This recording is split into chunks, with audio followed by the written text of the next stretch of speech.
నల్లధనం నిర్మూలనకు రాజీలేని పోరు కొనసాగుతుందని ప్రధాని నరేంద్ర మోదీ ఉద్ఘాటించారు. ఇందుకోసం తన మదిలో మరిన్ని ప్రాజెక్టులున్నాయన్న ఆయన అవినీతిపై పోరులో ఎలాంటి పరిణామాల్ని ఎదుర్కొనేందుకైనా సిద్ధమని గోవా పర్యటనలో తేల్చి చెప్పారు. అవసరమైతే ప్రాణాల్ని పణంగా పెడతానని స్పష్టం చేశారు. పెద్ద నోట్ల రద్దుతో ప్రజలు పడుతున్న ఇబ్బందుల్ని అర్థం చేసుకోగలనన్న ప్రధాని అవినీతి రహిత భారత నిర్మాణం కోసం 50 రోజుల పాటు అందరూ సహకరించాలని విజ్ఞప్తి చేశారు. పెద్ద నోట్లు రద్దు చేయాలన్న నిర్ణయం అవినీతి, నల్లధనంపై పోరులో కీలక అడుగని ప్రధాని నరేంద్ర మోదీ అభిప్రాయపడ్డారు. 10 నెలల రహస్య ఆపరేషన్ ద్వారా కేంద్రం చేపట్టిన ఈ చర్యతో ఆరంభంలో కొన్ని ఇబ్బందులు ఎదురైనా భవిష్యత్తులో తిరుగులేని ఫలితాలు ఉంటాయని గోవాలో పలు అభివృద్ధి కార్యక్రమాలు ప్రారంభించిన సందర్భంగా చెప్పారు. పెద్ద నోట్ల రద్దు తర్వాత ప్రజల నుంచి లభిస్తున్న సహకారానికి మోదీ ధన్యవాదాలు తెలిపారు. అవినీతి, నల్లధనం కట్టడికి గత ప్రభుత్వాలు చేసిందేమీ లేదని ప్రధాని దుయ్యబట్టారు. ఎన్డీఏ ప్రభుత్వం అధికారంలోకి వచ్చాక ఇప్పటివరకు చేపట్టిన వేరువేరు చర్యల ద్వారా మొత్తం 1,25,000 కోట్ల రూపాయల నల్లధనాన్ని వెలికితీసినట్టు మోదీ వివరించారు. आप मुझे बताइए भाइयों बहनों, 2014 में आपने वोट दिया था, भ्रष्टाचार के खिलाफ दिया था कि नहीं दिया था? आपने ये काम करने के लिए मुझे कहा था कि नहीं कहा था? काले धन के खिलाफ काम करने के लिए आपने मुझे कहा था कि नहीं कहा था? आपने मुझे कहा था तो मुझे करना चाहिए कि नहीं करना चाहिए? आप मुझे बताइए, आपने जब मुझे ये करने के लिए कहा था तो आपको भी पता था ना भाई ये काम करूंगा तो थोड़ी तकलीफ होगी। ये सरकार बनने के तुरंत बाद हमने एक सुप्रीम कोर्ट के निवृत्त न्यायमूर्ति के नेतृत्व में स्पेशल इन्वेस्टिगेशन टीम बनाई, SIT। ये काम पहले वाली सरकारें टालती रही थी, हमने किया था। जब मेरी पहली कैबिनेट में पहले ही दिन ऐसा बड़ा कड़ा निर्णय करता हूं तो पता नहीं था कि मैं आगे करने वाला हूं जी। मैंने छुपाया था क्या? कुछ नहीं छुपाया मैंने। విదేశాల్లోని నల్లధనాన్ని వెనక్కి రాబట్టి తీరుతానని ప్రధాని తేల్చి చెప్పారు. दुनिया के देशों के साथ पिछले 50-60 साल में ऐसे एग्रीमेंट हुए थे कि जिसके कारण हम ऐसे बंद गए थे कि हम कोई जानकारियां ही नहीं पा रहे थे। हमारे लिए बहुत जरूरी था कि दुनिया के देशों से पुराने जो एग्रीमेंट है उसमें बदलाव करें, कुछ देशों के साथ नया एग्रीमेंट करें। अमेरिका जैसे देशों को मैं समझाने में सफल हुआ कि आप हमारे साथ एग्रीमेंट कीजिए और आपकी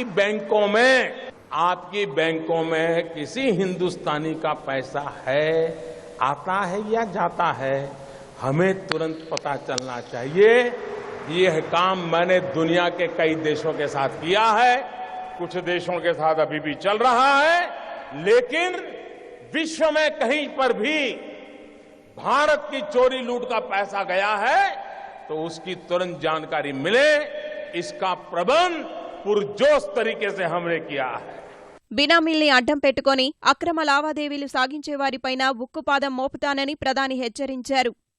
हमने कानून बनाया, जो भी बेनामी संपत्ति होगी हम कानूनन अब उस पर हमला बोलने वाले। ये संपत्ति देश के गरीब की है और मेरी सरकार सिर्फ और सिर्फ देश में से गरीबों की मदद करना मेरा कर्तव्य मानती है और मैं उसको करके रहूंगा। हमने नियम बनाया कि 2 लाख रुपए से ज्यादा अगर आप गहने खरीदते हैं, ज्वेलरी खरीदते हैं तो आपको आपका पैन नंबर देना पड़ेगा ही।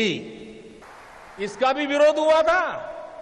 आप हैरान होंगे, आधे से ज्यादा पार्लियामेंट के मेंबर मुझे ये कहने के लिए आए थे कि मोदी जी ये नियम मत लगाओ, और कुछ लोगों ने तो लिखित में मुझे चिट्ठी लिखने की हिम्मत की है।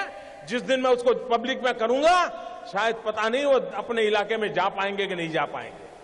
అవినీతి, నల్లధనం నిర్మూలనకు చేపడుతున్న చర్యలపై విపక్షాల విమర్శల్ని ప్రధాని తప్పుబట్టారు. 2G కుంభకోణంలో కోట్లు కొల్లగట్టిన వారు సైతం ప్రస్తుతం 4,000 రూపాయలు మార్చుకునేందుకు క్యూలో నిల్చుంటున్నారని వ్యాఖ్యానించారు.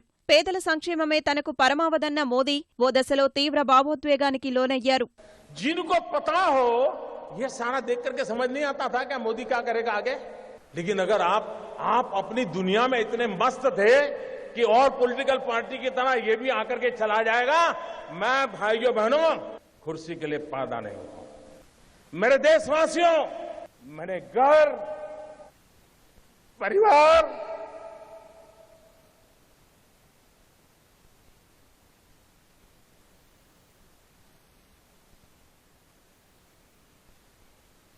सब कुछ देश के लिए छोड़ा है। ప్రజలు కోరుకున్న అవినీతి రహిత భారతాన్ని అందిస్తానని వాగ్దానం చేసిన ప్రధాని తాను పొరపాటు చేశానని ప్రజలు భావిస్తే ఎలాంటి శిక్ష అనుభవించేందుకైనా సిద్ధమని స్పష్టం చేశారు. देश आजाद हुआ तब से अब तक का आपका कच्चा चिट्ठा मैं खोल दूंगा।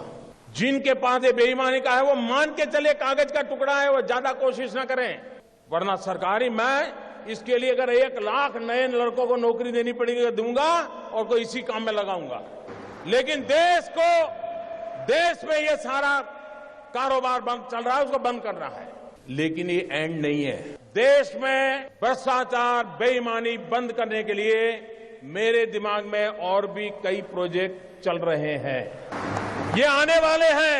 ये ईमानदार लोगों के लिए मैं कर रहा हूं जी, देश के गरीब लोगों के लिए कर रहा हूं। मुझे गोवा वासियों के आशीर्वाद चाहिए। आप खड़े होकर के ताली बजा करके मुझे आशीर्वाद दें। इस देश में ईमानदार लोगों की कमी नहीं है। आइए ईमानदारी के इस काम में मेरा साथ दीजिए। పెద్ద నోట్ల రద్దును జీర్ణించుకోలేని కొందరు లేనిపోని వదంతులు వ్యాపిస్తూ ప్రజల్లో భయాందోళనలు కలిగించే ప్రయత్నం చేస్తున్నారని ప్రధాని మండిపడ్డారు. ఉప్పు కొరత ఏర్పడిందన్న పుకార్లు అందులో భాగమేనని చెప్పారు. అవినీతి నల్లధనంపై పోరులో తన ప్రాణాల్ని సైతం లెక్క చేయకుండా ముందుకు సాగుతానని ప్రధాని తేల్చి చెప్పారు. भाइयों बहनों, मैं जानता हूं मैंने कैसी ताकतों से लड़ाई मोल ली है। मैं जानता हूं कैसे लोग मेरे खिलाफ हो जाएंगे। मैं जानता हूं 70 साल का उनका मैं लूट रहा हूं। मुझे जिंदा नहीं छोड़ेंगे, मुझे बर्बाद करके रहेंगे।